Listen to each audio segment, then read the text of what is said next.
বাংলাদেশের রাজনীতিতে একটাই প্রশ্ন আজ ঘুরে ফিরে আসে, ক্ষমতা কার হাতে, জনপ্রিয়তা কার বেশি, রাষ্ট্র চালানোর আসল শক্তি কার।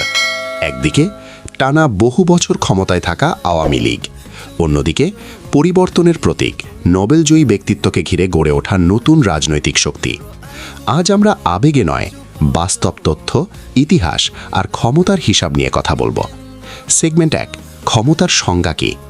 ক্ষমতা মানে শুধু সরকারে থাকা নয়, ক্ষমতা মানে রাষ্ট্রযন্ত্রের নিয়ন্ত্রণ, আইন প্রশাসন, আন্তর্জাতিক সম্পর্ক, অর্থনীতি, জনসমর্থন এবং সংকটের সিদ্ধান্ত নেওয়ার সামর্থ্য।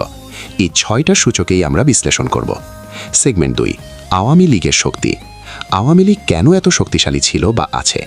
টানা 15+ বছর ক্ষমতায় থাকার অভিজ্ঞতা, প্রশাসন ও রাষ্ট্রযন্ত্রে গভীর প্রভাব, বড় অবকাঠামো, পদ্মা সেতু, মেট্রো রেল, বিদ্যুৎ খাত, আন্তর্জাতিক স্বীকৃতি ও কূটনৈতিক সম্পর্ক।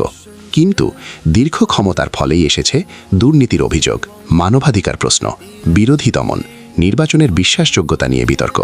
এখান থেকেই শুরু হয় আওয়ামী লীগের দুর্বলতা। সেগমেন্ট 3, আওয়ামী লীগ নিষিদ্ধ, গুজব বনাম বাস্তবতা।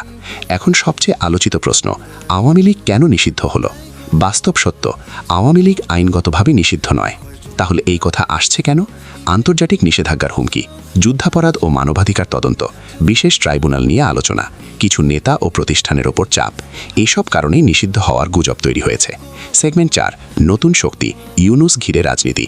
ডক্টর মোহাম্মদ ইউনুস একটা নাম, একটা ব্র্যান্ড, একটা আন্তর্জাতিক গ্রহণযোগ্যতা। শক্তি কোথায়? আন্তর্জাতিক সমর্থন, সুশীল সমাজ ও তরুণদের আকর্ষণ, দুর্নীতিমুক্ত ইমেজ, পরিবর্তনের আশা। দুর্বলতা কোথায়? সরাসরি রাজনৈতিক অভিজ্ঞতা কম, মাঠ পর্যায়ের দলীয় কাঠামো দুর্বল, প্রশাসনিক নিয়ন্ত্রণ নেই। এই শক্তি জনমত নির্ভর, রাষ্ট্রযন্ত্র নির্ভর নয়। সেগমেন্ট 5, কার কত বছর ক্ষমতায় আসতে পারে?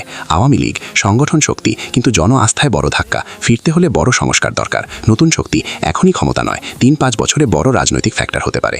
ভবিষ্যৎ নির্ভর করছে নির্বাচনের গ্রহণযোগ্যতা ও জনতার সিদ্ধান্তে।